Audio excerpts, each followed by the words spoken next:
So let me introduce Peter Löffler. Peter Löffler is the Vice President of Innovation and Industry Affairs at Siemens Building Technology, and Peter is going to take us through his view on digital twins for buildings. So, big round of applause for Peter Löffler.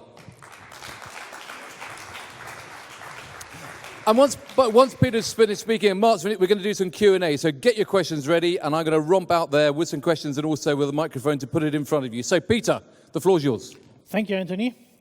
Well, welcome after lunch. There are two difficult times for presentations, the last presentation of the day and the presentation after lunch. So I thought, if you talk about digital twins and digitalization, how do I wake you guys up? And I brought some figures with you. This is what's happening in 1 internet minute. Why do I show that? I show that to get your mind around digitalization, how the world has changed. There are some nice figures on that. Imagine in 1 minute, there are 4.3 million YouTube videos viewed. That's quite a number in 1 minute. Or in another minute, there are spent $860,000 online. So if you take this picture 10 years ago, the figures would be barely zero. So this is what digitalization means for the world, and this is also what digitalization means for the construction industry. The good news is now, I brought a lot of other figures with me, and the good thing is we already heard about it. So I want to thank Carsten and also Professor Glock. They did a very good job in telling you why we need digitalization in construction industry. So more or less, I can very quickly go into my favorite subject of digital twins. All those figures probably you can remember from the hour before lunch. Also this curve. I think Patrick is even here. We don't have to discuss any longer. I'm not an architect. I'm not a civil engineer. I'm a computer scientist, actually. And for computer science, the same thing is absolutely true. The earlier in your project you find flaws and errors, the cheaper it is to correct it. In computer science, we know this since 40 years. That's why you have all those nice processes there. And also a reason why I like to be now in construction industry, because we can adopt a lot of things into construction industry. Now, I'm for sure not the right guy to tell you about building information modeling. Here are a lot of experts about building information modeling. But I can tell you what is missing in building information modeling from a point of an integrator or a product manufacturer for technology products in buildings. When we were talking today, and then we heard about walls, for example, about semantics of walls concerning rooms and ceilings and floors. But this whole thing becomes even more important if we not only talk about those static objects, those static walls and ceilings and windows. But when we start talking about all those many things in buildings which generate data, which have semantics, which have to know which other object do I belong to, whether these are luminaires, whether these are HVAC systems or flaps or ventilators, or even more complex systems like access control systems. And this is the area where Siemens is at home. Siemens Building Technologies, a fairly large provider of technical building systems. Not only products, but especially also system integrations and service. So we do roughly $8 billion sales. We are in dozens of countries with a global footprint. And so improving what we are doing is something we are constantly challenged with. But there is one thing that makes the whole thing a little bit more difficult for us sometimes. We are not an EPC. We are not a big property manager. We are a sub-supplier. Sometimes we're even a sub-supplier of sub-suppliers. So we thought about what can we do in this whole landscape of many personas that work on buildings to improve our lives, but also to improve our customers' lives. And this goes now very much along with digital twins. And my first and foremost and important message is there is not the one digital twin. Digital twins have a purpose. And today you have digital twins of more or less everything. And you know that Siemens is not only in building technologies, Siemens is also in power and gas and mobility and you name that. And here digital twinning in the industry is already something which is very much well known since years or even decades. And we try to take this experience from our colleagues and adapt it also to the construction industry. And believe me, a digital twin for a high power 1 gigawatt gas turbine looks totally different than the digital twin for a building. And this is good. The concepts might be the same. What you want to do might be the same, but the implementation is very much different. And even in construction industry, you might have very much different implementations of digital twins. Whether you want to improve the logistics of a construction site in the city, what we heard this morning, or whether you want to improve the engineering process of an HVAC system. You can reuse some common data, but other data models and other data objects are definitely different. So, first important message for today, every digital twin has a specific purpose and thus is different. So I want to talk about digital twins for operations and engineering. And one interesting use case is occupancy detection. So if a building owner wants to know how many people are usually using specific parts of my buildings, and then office, open office spaces, meeting rooms. I want to show my employees which desks are still free if you arrive at 10 p.m. in the morning, 10 a.m. in the morning, sorry. So what information do you need? You need information about the building. You need information about rooms. You need even information about desks. During a construction phase, you don't need that information yet. But in a later stage, you might need it. And here, especially for occupancy detection, for example, you might need it.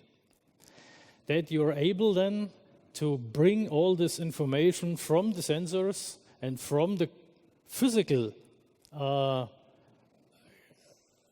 object, from the physical building together to create apps that can help your tenants or your employees to make use of the data, or the facility managers.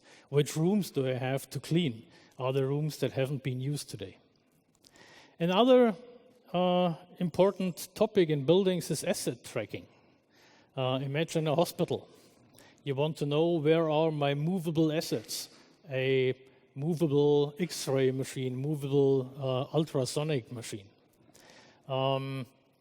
Interesting enough, today in a large hospital, in every hospital department, roughly 2 hours per day are wasted by looking for assets. This is really that's a real figure. So if you talk to any hospital manager, he will confirm that. So asset tracking is a big thing there to save money. And here again, we have the same issue. We need a very sound information about the construction of the buildings. How do rooms fit together? Which rooms are on which floor, on which level, on which hallway? And now you think, well, that's easy, just look on a map. Yes, but that's the difference. We need an electronic map. We need a map a computer can read. And this is the reason for the digital twin. 20 years ago, if you had come here to Dusseldorf and you are here by car and you have to find this hotel, you would have in German, Falkplan. Those are those movable city maps. And you can fold them up, and then you can look where you are. And they were already created more or less digitally, but then they were printed. So this is the state we have today in construction industry. But now in your cars, you have a navigation system. There's also a map inside. But this map is a digital map. the computer of your navigation system can read the map. And the computer reads some sensor data where you are, and then it can tell you where to go to. And here we are talking about the same issue. And what we see today is that if we want to create such systems, what we do without digital twins today, it's a tremendous amount of work to bring all the data together, which already was created once, a couple of months or weeks or years before when the building was erected and planned.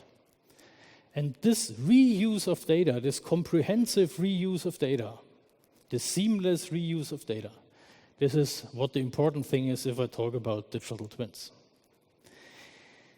Another example I selected is simulation. In industry, simulation is a big thing.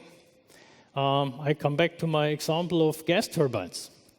If you can simulate gas turbines, and if you only can improve the efficiency of a turbine by 0.1%, efficiency in terms of gas usage, in terms of how much electrical power do I get out of the turbine, that saves a tremendous amount of money. But you can't use a turbine that is in a power plant and play around. That wouldn't work. So being able to simulate is one of the most important capabilities of digital twins. And here we have the same issue. We have some very nice simulation models. For example, evacuation of buildings.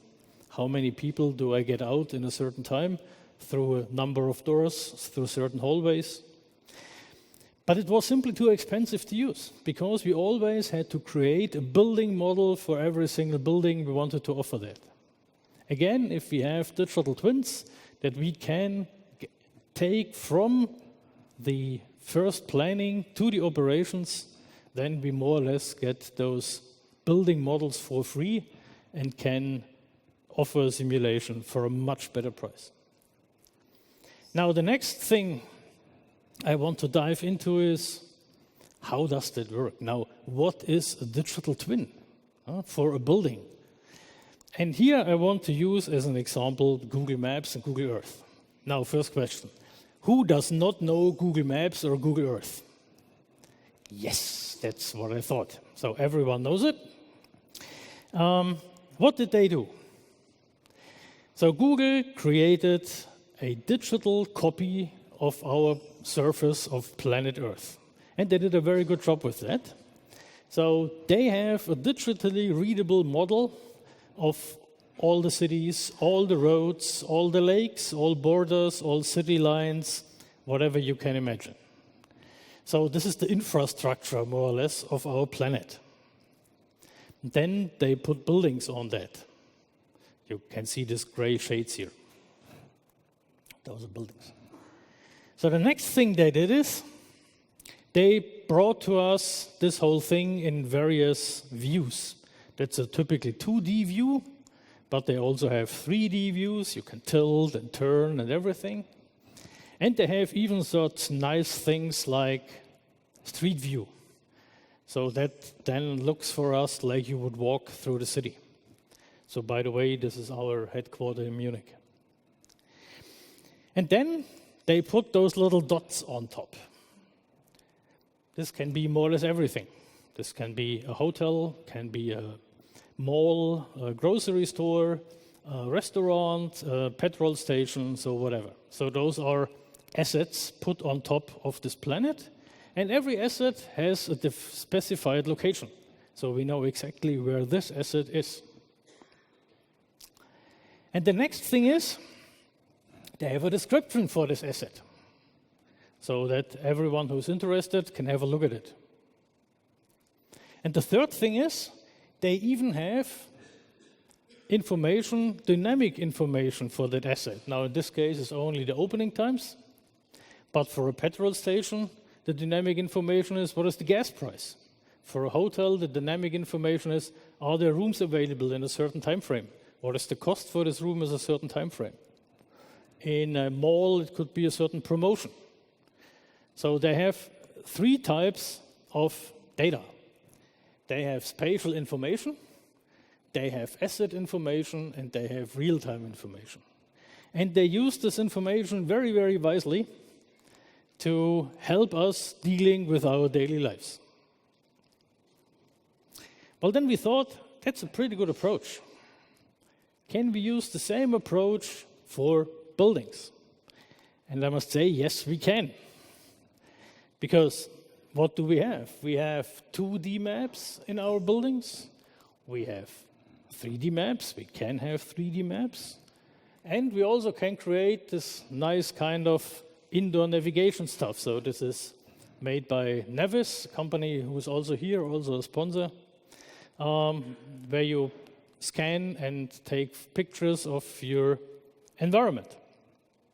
And then you put assets in there. And those assets for us, of course, are then assets which are the interesting ones, like sensor data. So in that case, an air quality sensor, or a temperature sensor, or an access controller, or a door sensor. Whatever moves, whatever creates data in a building can be put into that system. So when I talk about digital twins, I talk about this trinity of digital twins. So we have a construction twin. This thing contains all the information about the structure of this building. And not only the walls and the ceilings, no, also the semantic information. This is extremely important. You already heard about it. And I only can underline what Professor Glock said. This semantic information is the real important thing. How do the things fit together and work together? So this is the construction twin that comes in different flavors and that we can use for planning, for system engineering, for simulation, for commissioning. Then we have the product twin. This is what is delivered by the product manufacturers. So this can be a representation of a fire detector. This can be a representation of a luminaire. Can be a representation of such a data projector.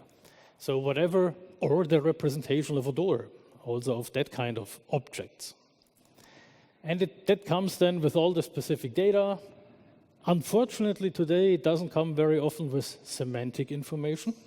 So if you think about complex controllers, usually there's no semantic information offered for that. So which kind of firmware is running on it? How many IOs do I have? And also those digital product twins are used by the product manufacturers to do, for example, simulation. How does my product behave? And then comes the digital performance twin. This is now the object that gathers all the data that is generated by a building. And now I'm specifically talking about buildings. Later you will hear about digital twins, about infrastructure. Works roughly the same, maybe not always the same in terms of performance data. But in performance data, we are interested in near real-time data. And the examples I showed you, like occupancy detection, like asset tracking, and here you want to know the stuff immediately, not an hour later or a day later. So 5 seconds, 10 seconds is okay, but not longer. And all those three objects together, then at the end of the day, create what we call in our environment a digital twin for buildings. So this is our famous trinity of digital twins. And this is why today, building information modeling and also the connected data environments we have today don't comprise everything we need to improve our part of the business. Because today in BIM, we are only talking about that part. But we have a lot of other data. We have all the engineering data that goes into a building, which is today not yet part of any CDE. And we have all the dynamic building data that is generated by buildings. And believe me, that's quite a lot of data. You would be surprised. So an average office building with, let's say, 20,000 square feet has 5,000 to 6,000 sensor data points. We calculated that a little bit. So today we have service contracts for roughly 500,000 buildings in place. If we say we want to connect half of those 250,000 with all the data points over the 30 years of operations of a building, we would have roughly 3 exabytes of data that we have to handle. 3 exabytes, that is 3 million terabytes. So that's quite a big number. But don't be afraid of big numbers. Without today's technologies, cloud technologies, this is usually not the big issue. Why do we want to do that? Well, we want to bring all this data together to be able to learn. If you look to what the big companies, the big IT companies are doing, the Googles and the Amazons and the Facebooks, they make their money from being able to learn from data. And I think this is also something the construction industry has to embrace, to be able to better learn from the past. What can we constantly improve? What can we do better? Also, this kind of graph we already saw. We believe that, of course, BIM is better than nothing, than a typical project. But we believe that if we are able to safeguard the data we gather during construction into the operation and into the performance twin, we again get another jump start and another leapfrog in the usability and the performance of buildings, which we consider to be extremely important. Maybe in other words, to the engineering and commissioning phase. So our assumption is that with this approach, we can save between 20 and 30% of engineering and commissioning time. And that's also a huge number, given the amount of engineering and commissioning that is done in construction.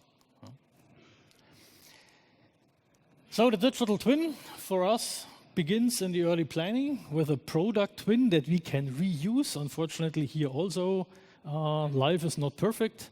We still have by far too many and too disparate product databases around. Today, you have to import product databases into every CAD tool you have. So that's the one thing we need. Product databases that are accessible from everyone, everywhere, where you have information also about semantics. I can't repeat it often enough. Then the construction twin derived from all the construction data, and then an performance operation twin that gathers all the data that is available and is generated in this building. And the good news is that with the construction twin, we already know what kind of sensors and actuators are used in the building, because that was planned. So it's fairly easy to create an interface or a piece of equipment that gathers all the data and transmits it into one operational database.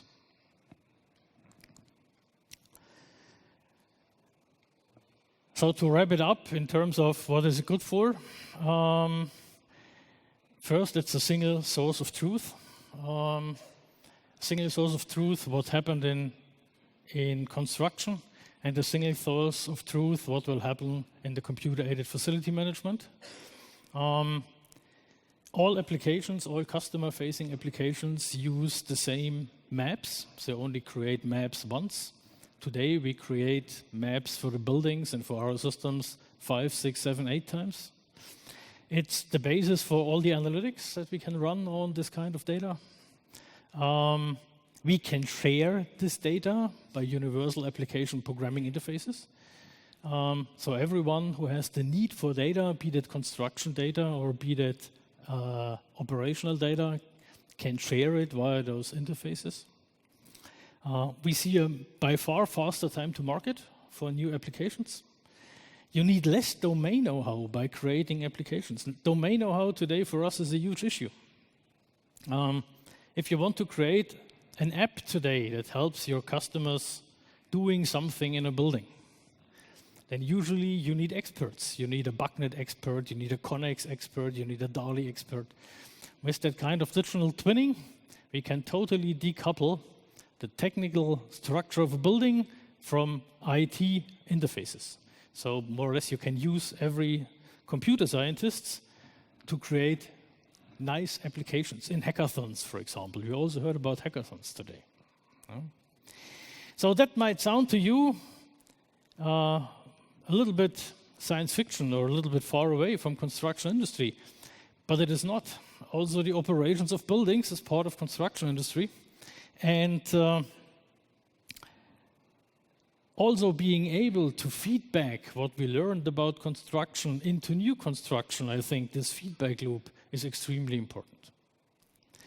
So where do we stand today with that whole thing I'm talking about? We have this whole stuff in a test phase. You saw the Wittelsbacher Platz in Munich, our headquarter, which is one of our test cases. Also our new headquarter of Siemens Building Technologies in Zug in Switzerland is one of our test cases. Until the end of the year, we will have 12 to 15 buildings fully integrated. The whole thing is fully cloud-based.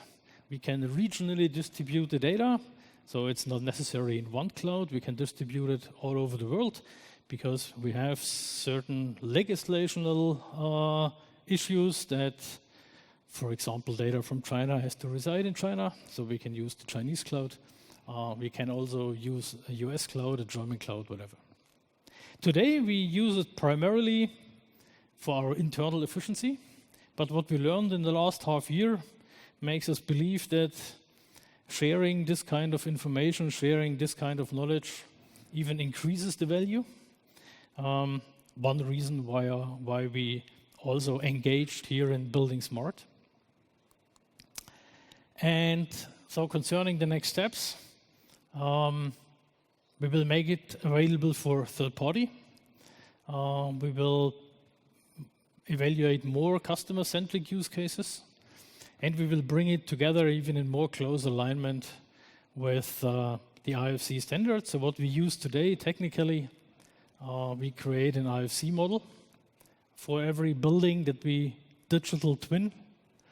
And in parallel, we create what we call a knowledge database, a knowledge graph database, which contains, again, the semantic information and also contains all the information I can't store in IFC today. There's a lot of information I can't store yet in IFC. And those things brought together then create the construction twin. Well, I hope you got a little bit of flavor about what a digital twin can look like and can be good for. And now we'll hand over again to Anthony. And I think, Anthony, we do a question round together with Mark at the end of both presentations. That is absolutely correct, Peter. Thank you very much. A round of applause for Peter Löffler. Peter.